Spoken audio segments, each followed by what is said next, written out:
사랑합니다. 하나님, 주님 전으로 달려왔습니다. 주님 앞에 몸과 마음 가득과 정성을 모아 예배합니다. 주여, 예배하오니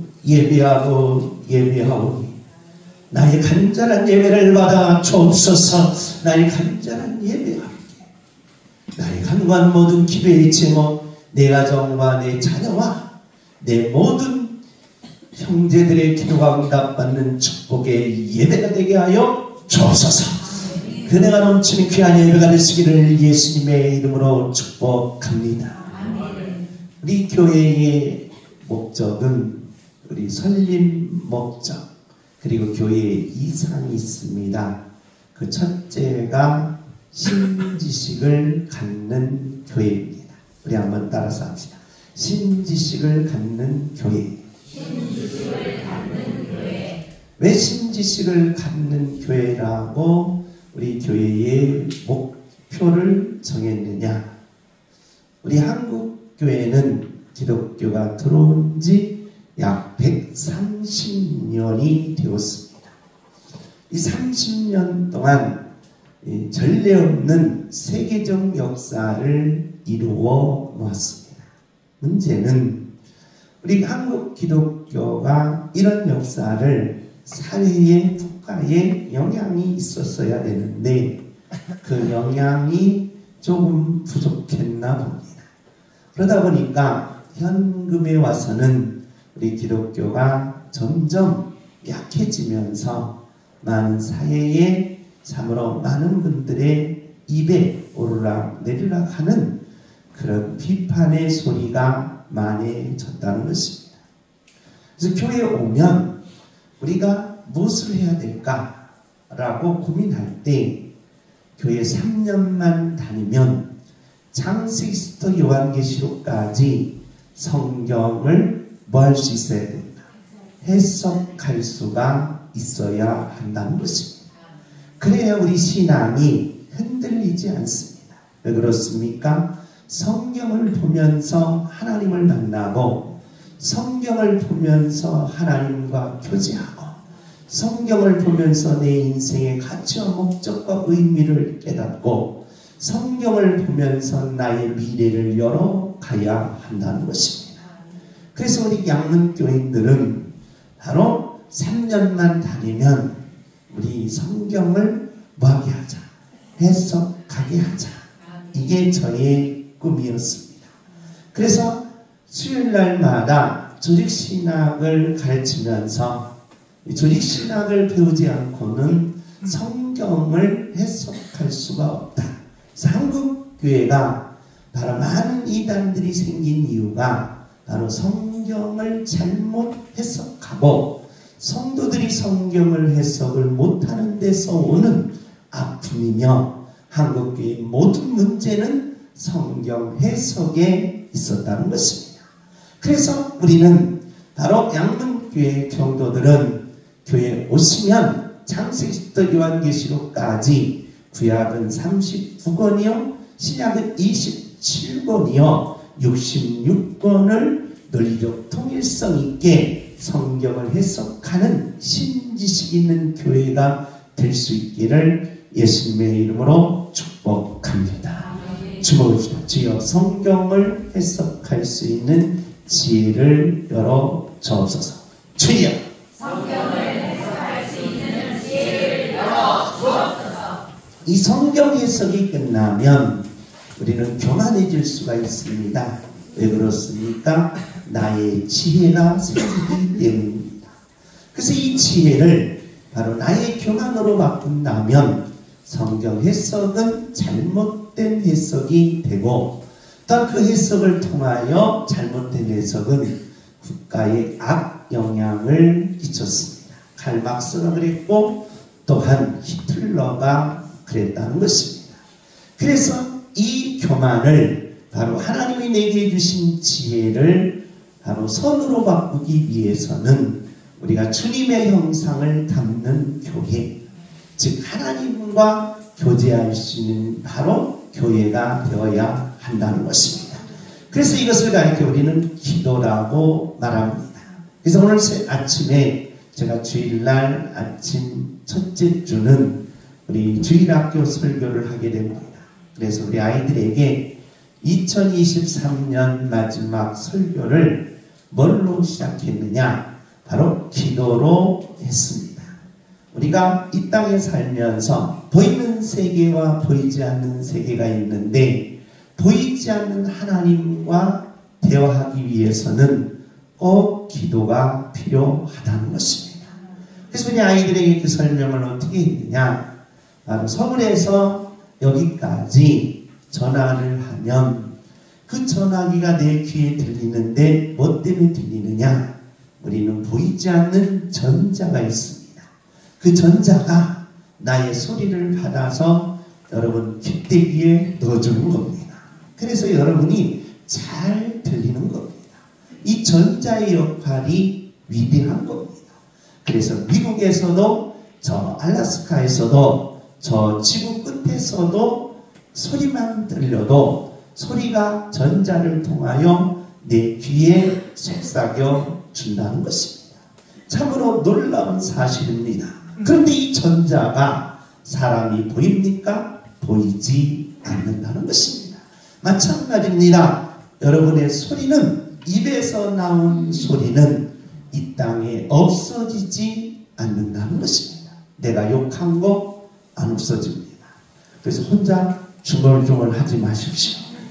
욕한 거 안 없어집니다. 그리고 찬송한 거 안 없어집니다. 그리고 좋은 말 한 거 안 없어져요. 전자가 온 세상에 가득 차 있듯이 여러분의 말 한마디는 온 세상에 가득 차 있다는 거예요.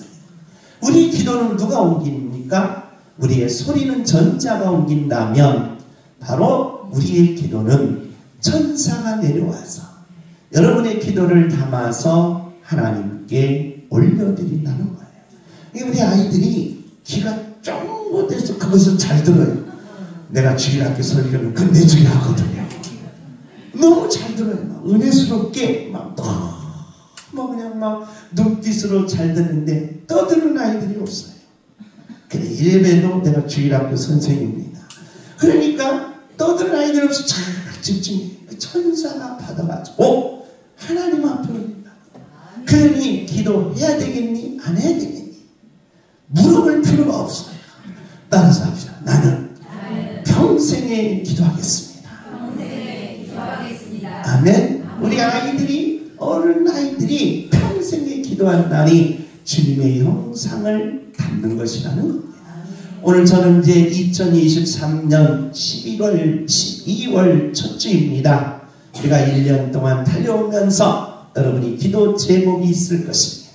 그 기도 제목을 마지막까지 포기하지 마시고 끝까지 기도를 드리시고 2023년 기도응답이 열리는 축복된 자녀들이 되시기를 예수님의 이름으로 축복합니다.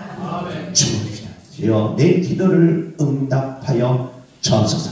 주여 내 기도를 응답하여 주옵소서. 주여 내 기도를 응답하여 주옵소서. 아멘. 우리가 성경은 이렇게 66권을 짤막하게 단순하고 가장 쉽고 누구든지 알아볼 수 있도록 바로 진리체계를 만드는 것이 중요하다는 것입니다. 그래서 66권을 어떻게 짤막하고 가장 쉽게 만들 수 있을까? 단순하게 생각하면 구약은 창세기부터 말라기까지 39권입니다. 이 39권 거대한 이 긴 장을 짧게 한마디로 말하라면 누구 하나님? 성부 하나님. 그러니까 구약 어디를 읽든지 창세기를 읽든지 이사야를 읽든지 사무엘 상하를 읽든지 말라기를 읽든지 누구 하나님이 보여져야 되느냐? 성부 하나님이 보여진다는 거예요. 그러니까 보이는 세계는 물론 인물들이 나옵니다. 아브라함이 나오고 이삭이 나오지만 그 보이지 않는 이면에 누가 계시느냐? 성부 하나님이 계시다는 겁니다. 마태, 마가, 누가는 성자 하나님이 계시다는 거예요. 그리고 사도행전에서부터 계시록까지 바로 23권에 대한 이 내용은 성령 하나님이 계시다. 그래서 성경은 단순합니다. 성부 하나님, 성자 하나님, 성령 하나님을 만나라는 거예요. 그래 여러분과 저는 교회에 오면 하나님을 만나려고 감각적인 세계를 상상합니다. 그래서 환상 중에 하나님은 어떻게 생겼을까 하고 눈 감고 아무리 상상해봐도 자기 예쁜 얼굴만 떠오르는 거예요. 상상이 안, 하나님에 대한 상상이 안 가는 거예요. 감각적으로 생각하지 말고 모든 세계는 학문을 통하여 세상을 보듯이 성경을 통하여 하나님을 보라는 것입니다. 그래서 양국교의 장점이 뭐냐? 누구든지 3년만 다니면 성경을 뭐 할 수 있도록 해석하는 거예요. 그래 여러분이 언제 어디서나 하나님을 만날 수가 있다는 것입니다. 그래서 하나님을 만나는 이 구조는 단순합니다. 하나님을 만나려면 하나님의 이름, 하나님의 성격, 하나님의 일을 알라는 거예요. 이름 모르는 사람 어디 있습니까? 유행가입니까? 이름도 몰라, 성도 몰라. 그게 유행가입니까? 아니라는 거예요. 하나님의 이름이 분명히 있고 하나님의 성격이 있습니다. 여러분도 성격이 있지 않습니까? 옆에 사람 얼굴 보세요. 보아하니 공주지만 개떡 같네요. 성격이 개떡 같으면 되겠습니까? 안 된다는 거예요. 그러니까 바로 이름과 성격과 자기 할 일이 분명히 있잖아요. 놀고 먹지는 않잖아요. 옆에 사람에서 놀고 먹냐? 농태냐? 그렇지는 않잖아요. 그럼 우리는 다 일한다 이 말이. 그러니까 하나님도 일할 거 아니에요. 우리만 일 시키고 하나님 놀면 하나님 믿을 필요 있어요 없어요? 없다는 거예요. 아니 본인은 다 만들고 놀고 있어. 나만 일 시켜. 그런 하나님이 어딨냐 이 말이에요. 하나님도 뭐 해야 돼요? 일하신다는 거예요. 일하신다. 그러니까 여러분이 일하는 건 안 돼요. 놀고 먹으려면 안 된다 이 말입니다. 청년들 놀고 먹을 생각 꿈도 깨지 마요. 꿈도. 놀고 먹으면 안 돼요. 아내들은 집에서 남편들이 놀고 먹으면 엉덩이를 착 버리세요. 집에 나가라.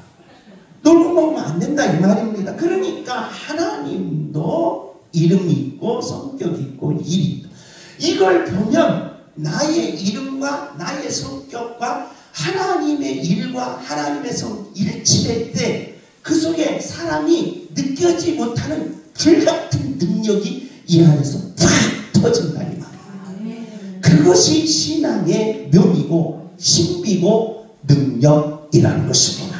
저는 이것을 양문교회 교인들이 하기를 예수님의 이름으로 축복합니다. 주여 내게 이 능력을 부어 주옵소서. 주여 내게 이 능력을 부어 주옵소서. 아멘. 그래서 하나님의 하시는 일을 이렇게 단순하고 쉽게 짤막하게, 여러분 성경 66권이 얼마나 큽니까? 두껍습니까? 그리고 읽으려면 얼마나 힘듭니까? 그러니까 어려운 이 성경을 아주 쉽고 단순하게 짧게 이렇게 해놓은 것을 저와 여러분이 이 원리를 생각하면서 성경을 읽으면 누굴 만난다? 하나님을 만나게 되는 줄 믿습니다. 우리는 계속해서 우리는 바로 사무엘 3하, 바로 하나님이 반드시 세워주신다는 겁니다. 그래서 하나님을 믿는 백성들을 어떻게 세우는가? 그러면 내 인생을 세울 수 있고, 내 가정을 세울 수 있고, 내 삶을 세울 수 있고, 내 사업과 내 직장을 세울 수 있는 놀라운 지혜가 오늘 예배를 통하여 여러분 가슴속에 불타오르시기를 예수님의 이름으로 축복합니다. 할렐루야. 자, 그러면 오늘 본문의 내용입니다. 우리 다 같이 읽습니다. 시작.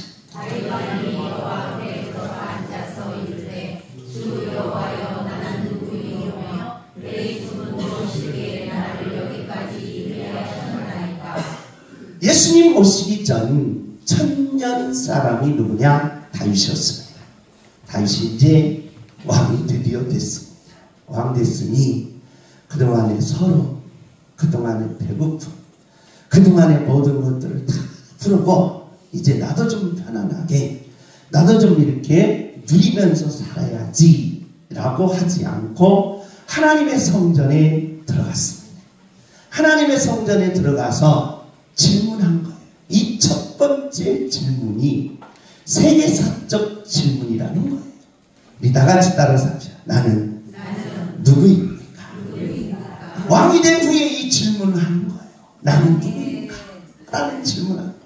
옆에 사람을 인사합시다. 반갑습니다. 일주일 동안 보니까, 일주일 후에 보니까 그저 그대로 예쁘십니다. 별로 안 예쁘신가 봐요. 그러니까 예쁜 거예요. 근데 사람은 내가 누구냐라고 질문을 우리는 누구에서 찾느냐? 바로 이 소크라테스에서 찾습니다. 우리가 르네상스 시대에 레오나르도 다빈치와 미켈란젤로와 라파엘레 산치오가 3대 거장입니다. 그런데 이 라파엘로는 아테네 핵당을 그려놨어요. 아테네 핵당을 그려놓으면서 바로 54명의 철학자들과 당시 유명한 인사들을 다 그려놨습니다. 그런데 여기에 바로 이 머리 이렇게 좀 척같이 이렇게 좀 햇빛이 쨍쨍하신 분이 소크라테스입니다. 뭘 못생겼어요? 소크라테스가 뭐라고 말했어요? 나는 누구냐? 라는 거예요. 이 말을 바꾸면 너는 누구냐? 이 말을 바꾸면 내 자신을 알라는 거예요. 몇 사람 인사합시다. 나는 누구냐? 너는 누구냐? 시작. 나는 김정숙이다. 나는 나다. 그 말이에요. 왜 나는 나다. 너는 누구냐? 다시 한번 해봅니다. 자, 시작. 너는 누구냐? 그렇죠. 나는 이선혜다. 당당한 거예요. 그래, 나는 누구냐? 너는 이선혜. 누구냐는 질문을 소크라테스. 지금까지 이게 철학의 주제였어요. 그런데 바로 이 소크라테스보다 더 앞선 다윗이 이 질문을 한 거예요. 나는 누구입니까? 이게 소크라테스와 다윗은 600년이, 600년 전에 이미 다윗이 나는 누구입니까? 라는 질문을 한 거예요. 그런데 그의 제자인 바로 플라톤과 아리스토텔레스, 그래서 라파엘로는 이 스승인 소크라테스를 옆에 제쳐놓고 중심에 누구를 뒀느냐? 플라톤과 아리스토텔레스를 줬어요. 그래서 플라톤은 스승님이 질문한 거, 나는 누구냐? 나는 누구입니까? 라는 질문을 하늘에서 찾아야 된다라고 해서 손가락을 하늘을 가리킵니다. 하늘에서 찾아야 된다. 나를 찾기 위해서는 하늘로 올라가자. 나를 찾기 위해서. 그런데 반대로 플라톤의 제자인 아리스토텔레스는 어디서 찾았느냐? 이렇게 가르치고 있어요. 어디서 찾아야 된다? 땅에서 찾아야 된다. 이것이 지금 서양 철학의 큰 대립으로 지금까지 전해오는 거예요. 뭔 준비의 출발이 뭐였느냐? 나를 찾기 위함이다. 도대체 나를 왜 찾아야 되느냐는 거예요. 나를 찾지 않고 그냥 대충 그냥 살면 어떻게 되냐? 그냥 되는 대로 살면 되는 거지. 왜 나를 찾기 위해서 그렇게 다윗은 몸부림을 쳤고 소크라테스도 몸부림을 쳤고 플라톤과 아리스토텔레스는 하늘에서 나를 찾아야 된다. 이 땅에서 나를 찾아야 된다. 그래, 나를 찾는 이유가 뭐냐는 거예요.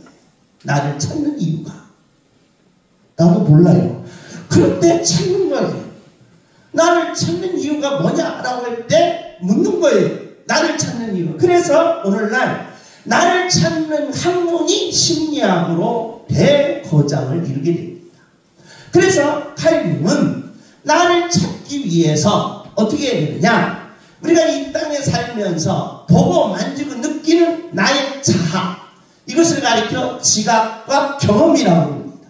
이걸 의식이라고 해요. 그래서 사람들은 의식 속에서 이 세상을 다 살아가고 있다는 거예요.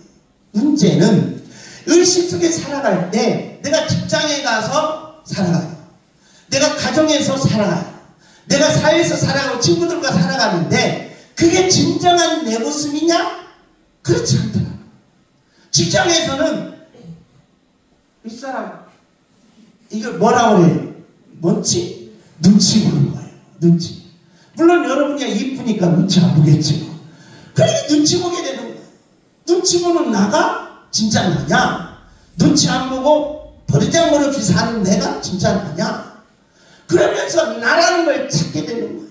그러면서 사람은 직장에서의 나와 가정에서의 나와 그리고 사람들에게 말할 때 나와 너무 다른 거예요. 도대체 내가 누구냐 이거예요. 누구냐. 그러면서 사람들은 어떤 경험을 했느냐. 직장생활을 딱 끝나면 억눌렸던 그 마음이 가슴속에서 계속 이렇게 눌리고 있는 거예요. 그걸 뭐라고 말해요? 페르소나라고 합니다. 페르소나. 눌리고 있는 거예요. 눌리고. 그래서 사람들 보기에는 밥 먹었니? 먹었어. 근데 속으로는 배고파 죽겠어. 그러니까 혼자 가서 처먹는 거예요. 그러니까 이게 사람이 페르소나가 가득 차 있다는 거예요. 그래서 그 억눌림을 이렇게 쫙 폭발해서 이렇게 많은 어울림을 했는데 그 억눌림을 폭발하는 순간 상대가 상처를 받는다. 갑자기 상사한테 나쁜 소식 듣고 막 회사에서 막 스트레스 쌓이는데 집에 왔는데 옆은 내가 그냥 내밀고 자네. 그러니까 남편이 그냥 막 크게 막 소리를 폭발하는 거예요. 폭발.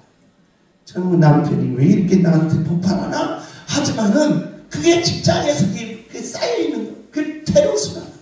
그 페르소나를 극복을 해야 되는데 인간들은 그 극복이 안 되는 거예요. 그래서 여러분이 얌전한 걸 착한 것 같지만 계속 쌓이다 보면 언젠가는 폭발합니다. 그러니까 그 옆에 있으면 안 돼요. 언젠가는 폭발하게 돼 있어요. 옆에서 천사 같네요. 언제 폭발했습니까? 물어보세요. 물어보고 같이 친해져야 돼. 그런데 나는 1년 동안 이래놓고 승질 한 번도 안 냈어요. 그 사람은 만나지 마. 분명히 그 폭발하는 승질을 내게 돼 있어요. 그러니까 이 페르소나가 있다는 거예요. 페르소나. 그러니까 이 페르소나를 극복해야 되는데 이게 극복이 안 되니까 사람들은 바로 이 집단 무의식 속에서 뭐가 생기느냐? 무서움이 생기는 거예요. 무서움. 여러분 보세요. 여러분이 밤에 나가면 물론 대한민국은 밤에 나가면 안 무서워요. 그런데 외국은 다 무섭답니다. 밤은 무서운 거예요. 밤은 무서운 거예요. 여러분 귀신 무서워요? 안 무서워요? 목사님 무슨 귀신 신나락하면 소리야. 다 무섭다 이 말이에요. 그건 집단. 그러니까 내게 이 무서움은 나도 모르는 나의 미래를 가로막는다. 내가 꿈꾸는 것을 막아버린다는 거예요. 내가 원하는 것을 다 막는 것이 이 페르소나에 감춰진 집단 무의식 속에 들어있다는 거예요. 그럼 이걸 뭐 해야 돼?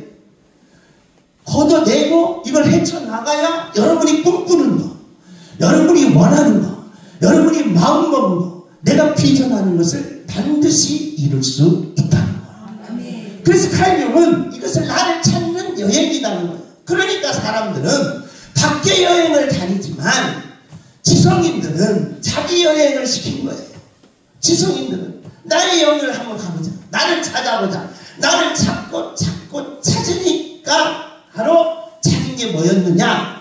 지금까지 심리학이 여기서 나오는 겁니다. 본능이었다. 본능. 나를 찾고 보니까 내 중심에 뭐가 있더라? 본능이 있더라. 라는 거예요. 그래서 이 말이 나오는 겁니다.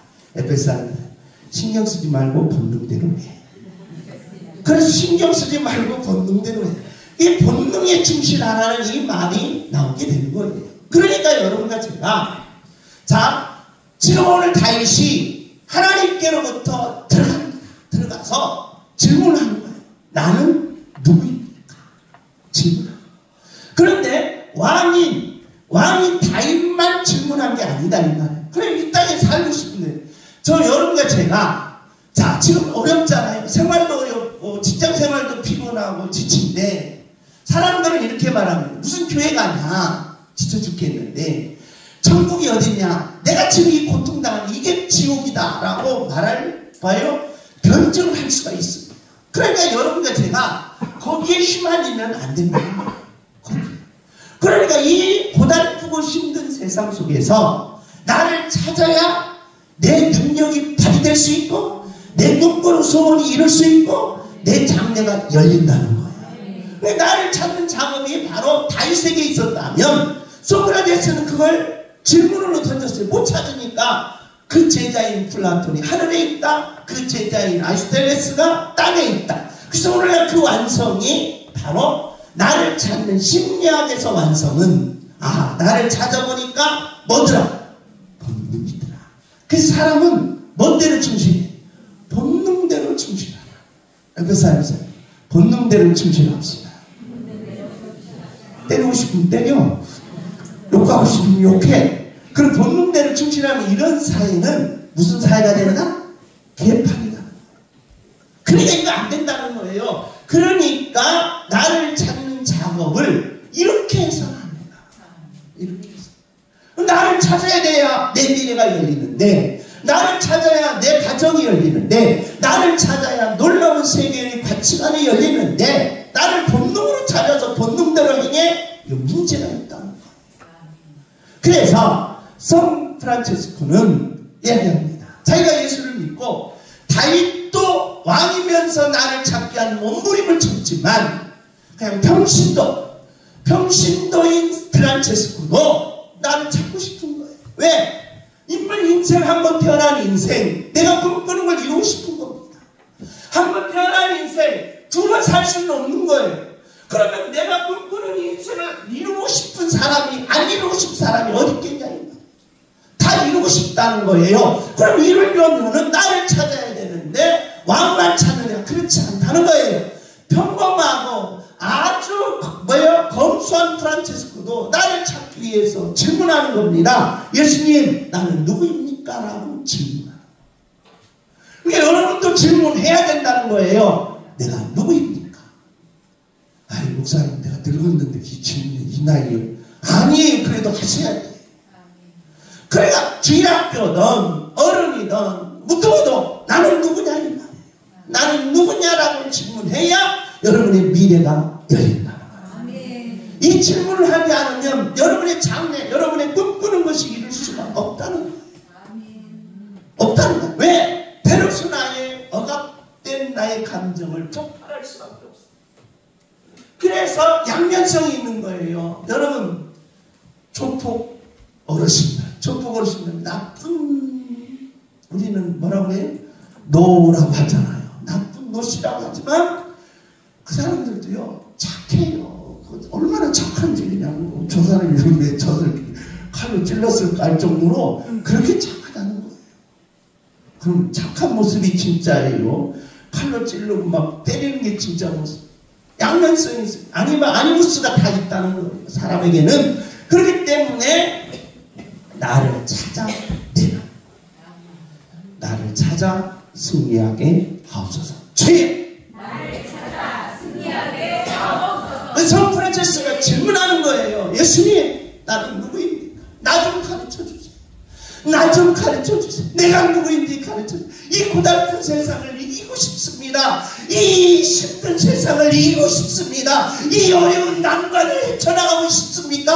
나도 내가 누구입니까? 나 좀 가르쳐주세요. 내가 누구입니까? 나도 승리하고 싶고 나도 올라가고 싶고 나도 하나님의 축복을 받고 싶으니 내가 누구인지 가르쳐 달라. 할렐루야. 내가 누구냐라고 진지하게 질문하는 하나님의 자녀가 되시기를 예수님의 이름으로 축복합니다. 옆에 사람이 너는 누구냐? 나는 나다. 그래 회의를 너는 누구냐? 나다. 그렇다면 오늘 다윗이 질문한 거예요. 하나님, 나는 누구입니까?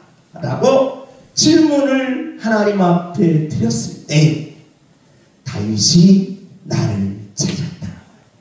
심리학에서는 자기 본능이요. 그리고 철학에서는 바로 인간의 페르소마라고 했지만 바로 다윗은 자기 자신을 어떻게 찾았을까? 라고 했을 때 우리 한번 따라서 합시다. 나는 죄인입니다. 나는 뭐까지? 뼛속까지 뭐다? 죄인입니다. 주목합시다. 주여! 나는 뼛속까지 다윗이 왕입니다. 왕이 죄인 되기가 얼마나 힘들겠습니까? 그런데 왕이 돼서 나는 누구입니까? 나는 누구입니까? 하나님 앞에 질문하니까 하나님이 다윗의 인생을 보여주면서 과거를 보여주면서 그 마음속에 그 양심들을 다 보여준 거예요. 그러니까 다윗이 무릎을 치면서 나는 뭐구나? 죄인이구나. 그래서 나는 누구냐라고 질문을 받으면 여러분과 저는 이렇게 답하라는 거예요. 나는 이선혜가 아니라 나는 뭐예요? 김정숙이 아니라 나는 뭐다? 죄인입니다. 이 고백이 들어가야 돼요. 그럴 때 나를 찾았을 때 다윗이 이 고백을 한 거예요. 이것이 바로 위대한 능력이요 승리라는 거예요. 다 같이 읽습니다. 시작. 내가 여호와의 명령을 전하노라. 여호와께서 내게 이르시되 너는 내 아들이라. 오늘 내가 너를 낳았구나. 내가 여호와의 명령을 전한다. 아멘. 나는 죄를 알았을 때 나는 알았다는 하나님 앞에 질문했습니다. 나는 누구입니까? 라고 질문했는데 하나님이 내 모든 것을 다 보여주면서 아멘. 아하, 나는 뭐구나? 죄구나.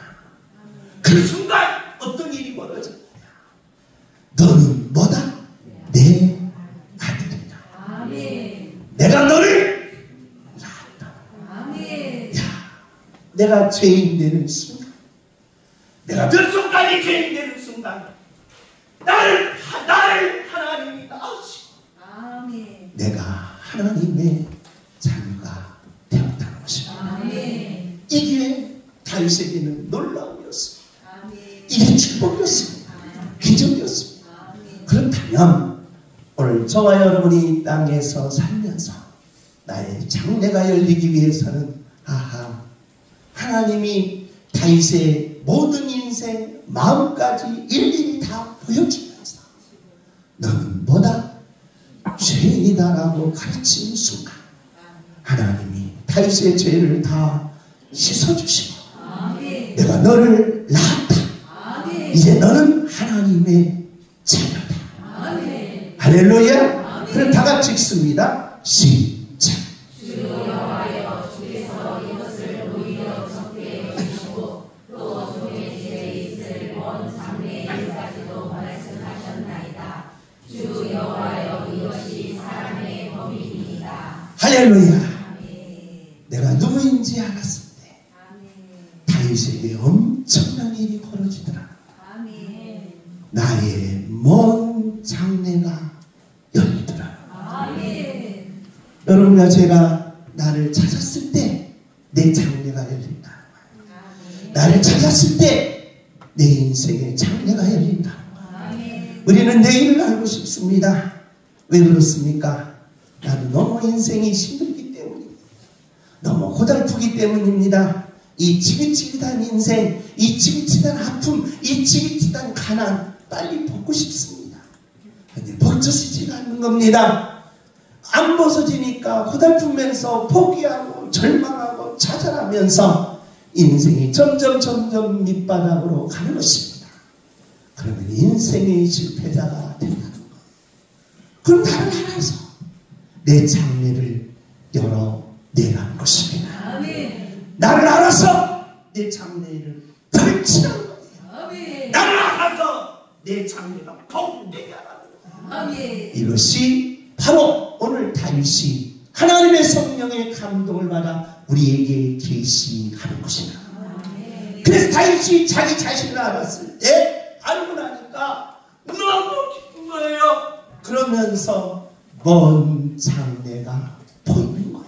아멘. 할렐루야. 다 같이 읽습니다. 시작. 주의 말씀으로 말미암아 주의 뜻대로 이 모든 큰 일을 행하사 주의 종에게 알게 하셨나이다. 할렐루야. 아멘. 1월 1일 날만 되면 우리나라 분들은 바로 문화가 있습니다. 무슨 문화? 정치 문화. 그래서 내가 12월 25일 날 검정 잉크하고 붓을 갖다가 여러분 이마에 점을 찍어주려고 합니다. 점 치지 말라고. 이 점을 하나씩 다 찍어주려고 해요. 우리나라는 장로님이든 목사님이든 성도들이든 우리나라 국민들은 2024년 운세가 어떻게 될까? 우리는 좋은 일이 있을까 말까 기대하면서 점칩니다. 이 문제가 되는 거예요. 썩어 문드러진다 이 말입니다. 점치는 순간 우리는 나를 못 찾는 거예요. 점치는 순간 미래가 안 열리는 거예요. 그래서 속는 거예요. 저 사람이 올해 점쳐가고 풀렸다더라. 그럼 거기에 따라가는 거예요. 천만의 말씀입니다. 점쳐서 풀린 게 아니에요. 그런데 우리는 거기에 속았다 이 말입니다. 이제 그 속아가지고 점치는 비용이 10조가 넘어요. 10조. 10조를 갖다 가지고 나 1조만 주세요. 내가 점쳐줄게. 이 문제가 되는 거예요. 이게 한국의 민족성이 한국의 정신이 썩어들어가는 거예요. 이거 틀어는 안 된다 이 말이에요.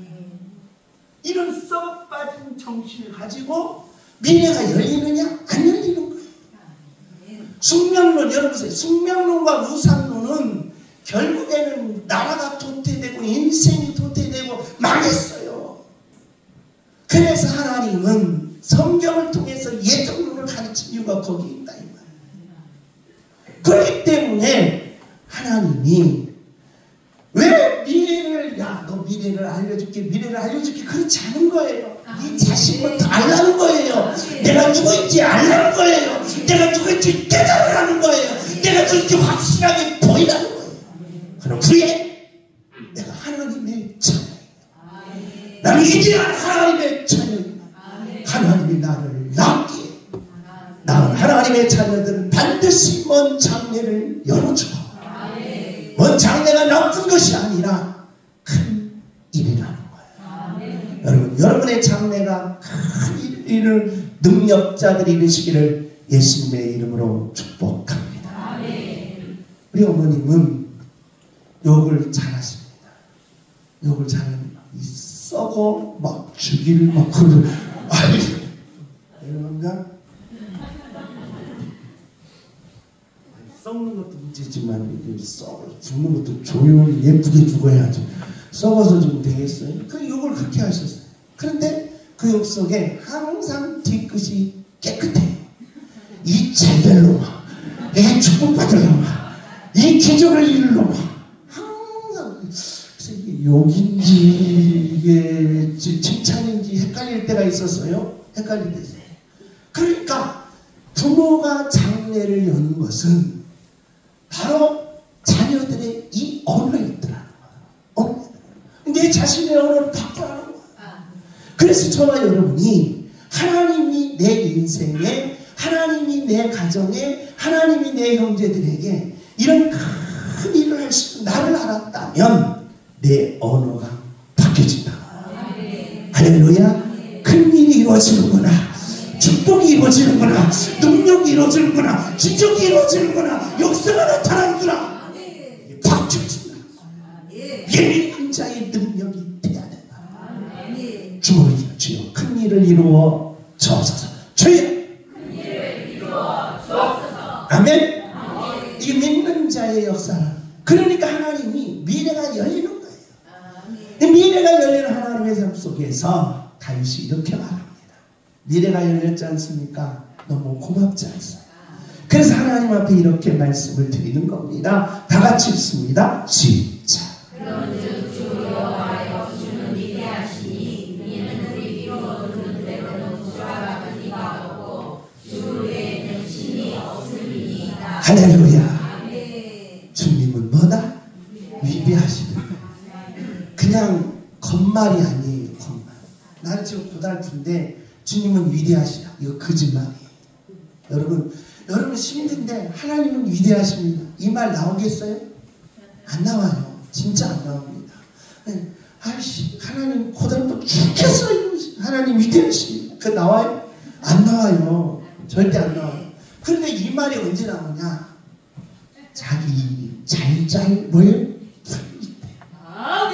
자기 능력의 하늘을 계속 솟아오를 때 내 모든 인생이 내 뜻대로 다 뭐에 풀려 나갈 때 우리 하나님 진짜 위대하시네. 이 말은 뭐냐? 지 자랑한 거예요. 자기 자랑이에요. 하나님이 뭐다? 위대하셔서 내가 이렇게 왕이 됐고, 위대하셔서 나를 알았고, 위대하셔서 장래가 열렸고, 위대하셔서 큰 일을 이루시는구나. 이게 체험이 됐다는 거예요. 저는 이 체험이 양문교의 체험이 되시기를 예수님의 이름으로 축복합니다. 하나님의 위대하심은 여러분의 가정의 역사예요. 하나님의 위대하심은 여러분의 직장의 능력이요. 하나님의 위대하심은 여러분의 꿈이 이루어지는 장래가 열리는 줄 믿습니다. 할렐루야. 그러나 하나님 사랑과 부모 사랑은 똑같습니다. 그래서 부모님은 자식을 위하여 그 낳는 고통과 아픔을 다 물리치고 모든 것을 다 희생하는 거예요. 이게 부모예요. 그런데 부모가 한 가지 부족한 게 있어요. 자녀들의 장래를 못 낳는다는 게 문제 있어요. 이렇게 됐으면 저렇게 됐으면 하면서 됐으면 몇 좋아하다가 나 몇 좋아하는 거예요. 그렇지 말라는 거예요. 그렇기 때문에 걱정과 몇만 하지 말고 내가 반드시 하나님이 이루시는 거야. 반드시 하나님은 역사하시는 거야. 하나님을 믿으라는 거야. 할렐루야. 다시 읽습니다. 시작. 그런즉 주 여호와여 주는 위대하시니 이는 우리 위로는 주와 같이 말하고 주 외에는 신이 없으리이다. 이럴 때는 정말 일생들려서 신이 주는 뭐예요? 위대하시. 그냥 불이 타오르는 거예요. 여러분의 가슴 속에 그냥 불이 타서 하나님은 위대하시니까 그 위대하심을 내게 주셔서 내가 일주일 동안 직장생활에 한번 탁 일어나버리라. 사업도 한번 탁 일으켜버리라. 이 시친 마음을 다시 탁 일으켜버리라. 할렐루야. 이게 막 솟아오르도록 여기에 좀 이렇게 올라가면 재현이 좀 이렇게 막 재현이 얼마나 노래 잘 불러요. 막 이렇게 잘 부르니까 막 성가대 은혜스럽잖아요. 그렇게 한번 해보라는 거예요. 하나님 보시기에 시작.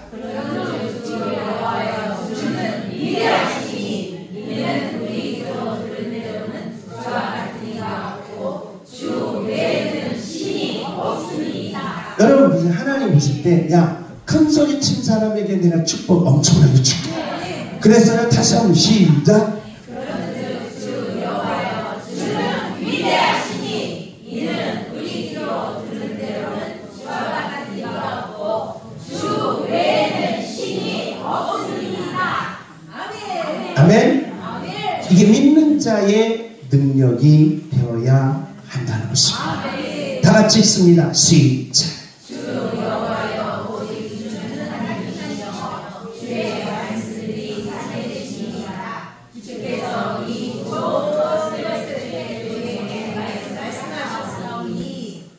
여기 좀 크게 쓰라니까 되게 안 쓰시네요. 다시 한번 시작. 주 여호와여 오직 주는 하나님이시며 주의 말씀들이 참되시니라. 주께서 이 좋은 것을 주의 종에게 말씀하셨사오니. 저는 성경을 읽고 상상을 좋은 것이 뭘까? 하나님 내가 상상하고 꿈꾸는 좋은 것을 부어 주옵소서. 다시 한번 시작.